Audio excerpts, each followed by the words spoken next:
नोएडा शहर में सुरेश अपनी मां रामकली और पिता प्रदीप के साथ रहता था।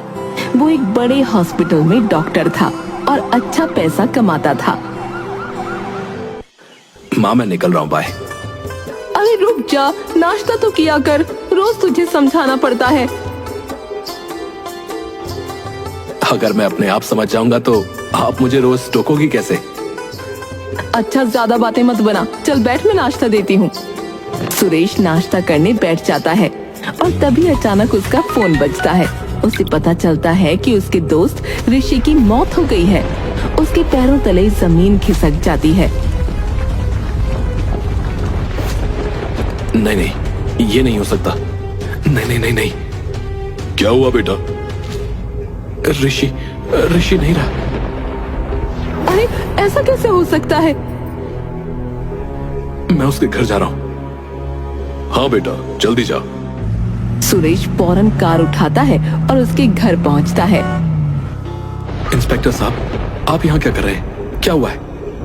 हमें इसके पड़ोसी ने फोन करके बुलाया क्योंकि इसकी मौत बिल्कुल नेचुरल नहीं है। मर्डर या सुसाइड भी हो सकता है, इसलिए अब इसकी बॉडी पोस्टमार्टम के लिए जाएगी। Oh God, I can't believe it. अगले दिन सुरेश सुबह उठकर हॉस्पिटल जाता है, लेकिन उसके मन में सिर्फ ऋषि की मौत का ख्याल चल रहा था। उसे अचानक याद आता है कि आज पोस्टमार्टम रिपोर्ट आनी है। वो तुरंत पुलिस स्टेशन पहुंचता है। इंस्पेक्टर साहब, क्या ऋषि की पोस्टमार्टम रिपोर्ट आ गई? हाँ, रिपोर्ट आ गई है। तो क्या पता चला? रिपोर्ट के मुताबिक ऋषि की मौत ड्रग ओवरडोज से हुई है। Drug overdose? ये कैसे हो सकता है? ऋषि ऐसा नहीं था। हमें भी यही लगा था, लेकिन रिपोर्ट साफ साफ दिखा रही है कि ऋषि पिछले काफी समय से ये ड्रग ले रहा था। हे भगवान, ये क्या हो गया? सुरेश के मन में हजारों सवाल उठने लगे।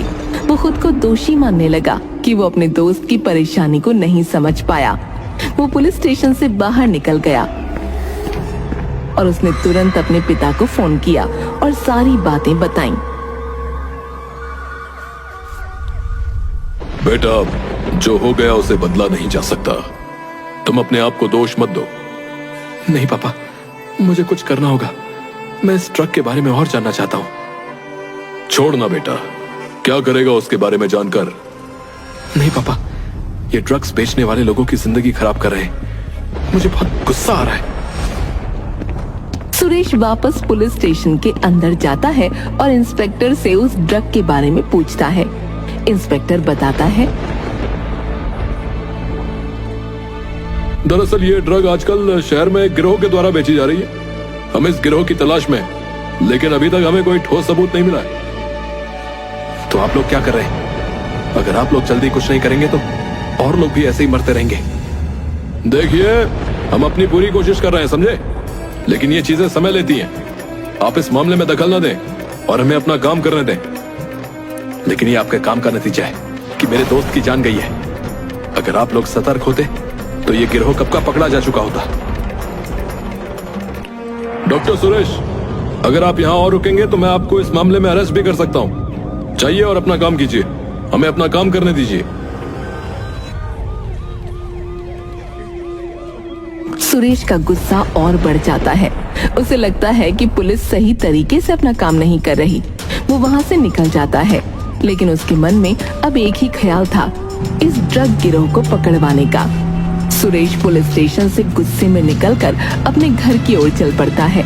रास्ते में उसे अचानक भूख लगती है और उसे एक एग ऑमलेट वाले की दुकान नजर आती है। चलो थोड़ा कुछ खा लेता हूँ, शायद इससे मेरा दिमाग शांत हो जाए। वो एग ऑमलेट वाले के पास जाता है और एक ऑमलेट का ऑर्डर देता है।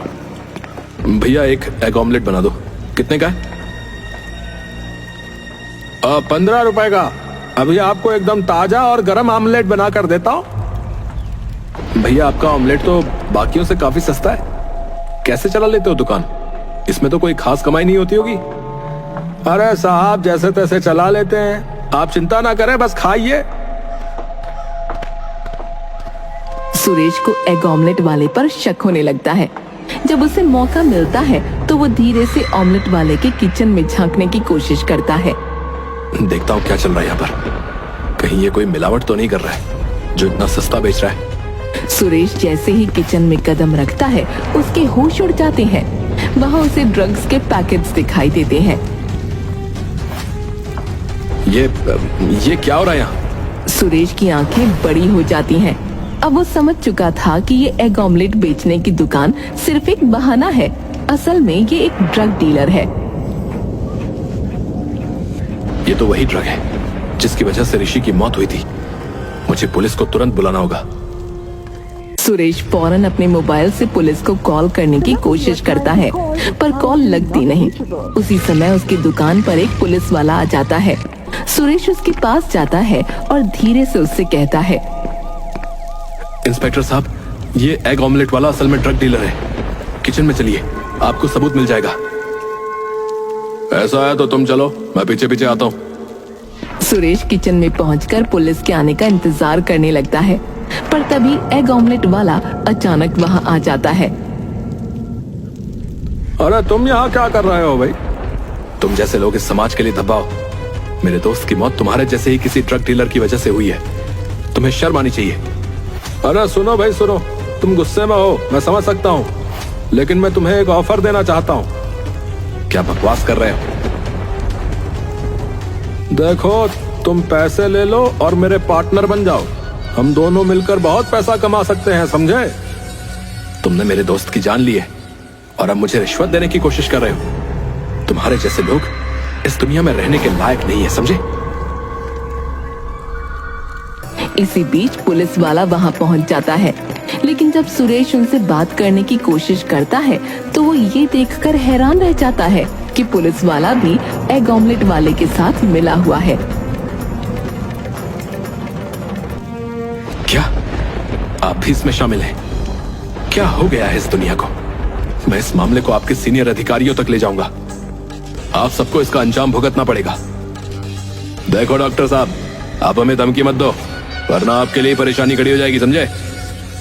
अरे नहीं नहीं, रुको, हम तुम्हें सच बताते हैं। फिर एग ऑमलेट वाला और पुलिस इंस्पेक्टर दोनों अपना आईडी कार्ड दिखाते हैं और बताते हैं कि वो असल में पुलिस वाले हैं।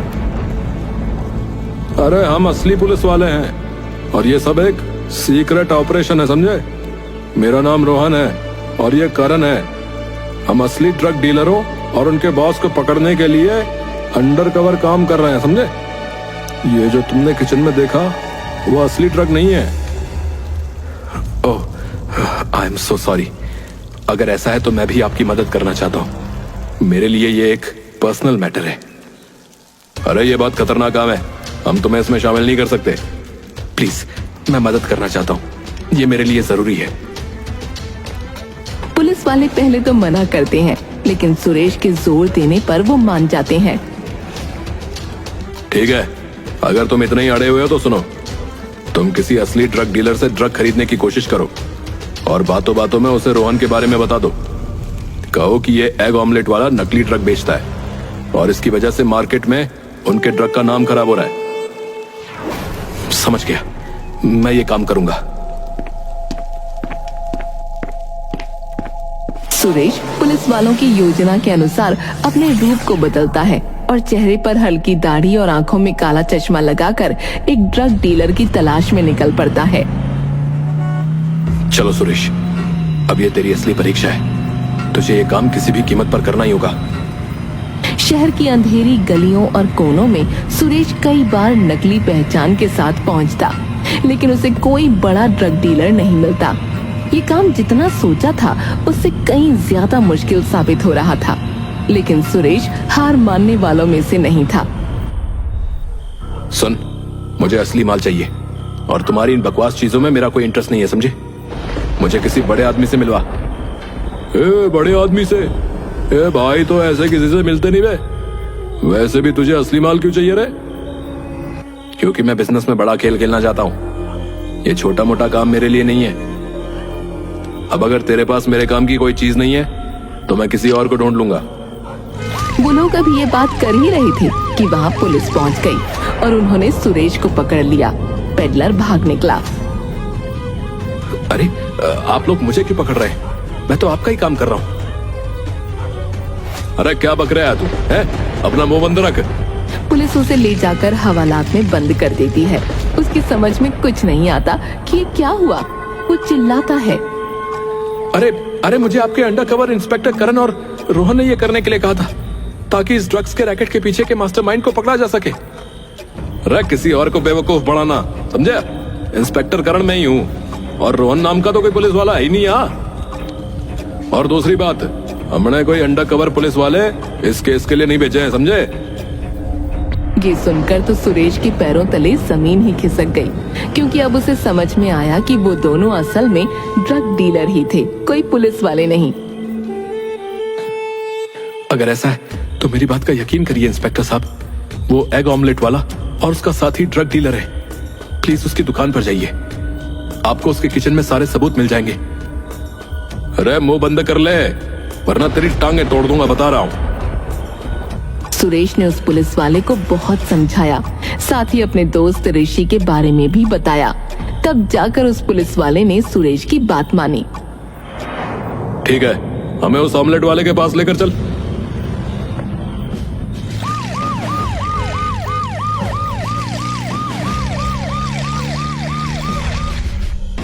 सुरेश पुलिस के साथ उस ऑमलेट वाले के पास पहुंचता है। पुलिस उसके किचन में रेड मारती है, लेकिन वहाँ कुछ भी नहीं मिलता। अरे यहाँ तो कुछ भी नहीं है। रोहन सच बोल दो, तुम बच नहीं पाओगे। अरे उसके खिलाफ कोई सबूत नहीं मिला है। तुमने हमारा वक्त जो है ना बर्बाद किया सुरेश। एक मिनट, कहीं आप भी इनसे मिले हुए तो नहीं है? अरे तेरी हिम्मत कैसे हुई रे मेरे ऊपर उंगली उठाने की है?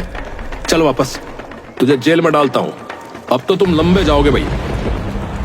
अरे थैंक यू इंस्पेक्टर साहब। अरे ये आदमी तो पागल है। पुलिस रोहन को ले जाकर वापस हवालात में डाल देती है। उधर जब उसके माँ बाप के पास ये खबर पहुंचती है तो वो लोग भी पुलिस स्टेशन पहुंचते हैं, लेकिन पुलिस वाला जमानत देने से मना कर देता है। हे भगवान, मैं तो अच्छा करने निकला था, ये क्या हो गया? अरे बाहर आओ, तुम्हें कुछ दिखाना है। पुलिस वाला सुरेश को निकालकर एक कमरे में ले जाता है, जो देखने में किसी कंट्रोल रूम जैसा लग रहा था। पुलिस वाले ने बताया कि उन्हें रोहन पर शक था, इसलिए उन्होंने उसकी दुकान में माइक लगा दिया था, जिससे पता चला कि वो सचमुच ड्रग डीलर है और अब वो अपने मालिक से मिलने जा रहा है। तो आपने मुझे जेल में क्यों डाला और जमानत क्यों नहीं दी? अरे ताकि उसे और उसके मालिक को शक ना हो भाई। अब हमारे साथ चलो, हम इस रैकेट के मास्टरमाइंड को पकड़ने जा रहे हैं। वो लोग रोहन का पीछा करते हैं। रोहन एक गोडाउन में पहुंचता है।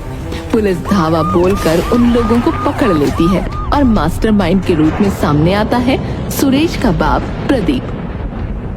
पापा, आप तुम लोग यहाँ?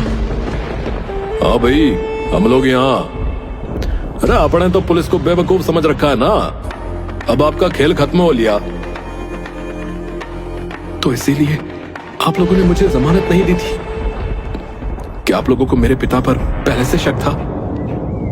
हाँ भाई, क्योंकि तुम्हारे पिता सिर्फ ड्रग माफिया नहीं, एक हत्यारे भी हैं। तुम्हारा दोस्त कोई अपनी मर्जी से ड्रग ओवरडोज से नहीं मरा था भाई, उसे मारा गया था और वहां तुम्हारे बाप के होने के सबूत मिले हैं। आपने ऐसा क्यों किया पापा? उसे मेरे बारे में पता चल गया था और वो तुम्हें बताने आ रहा था, इसलिए मुझे उसको मारना पड़ा। इंस्पेक्टर साहब, इन्हें यहां से ले जाइए वरना मैं कुछ कर बैठूंगा। पुलिस प्रदीप को पकड़कर ले गई। केस तो सॉल्व हो गया, लेकिन सुरेश पूरी तरह से टूट गया।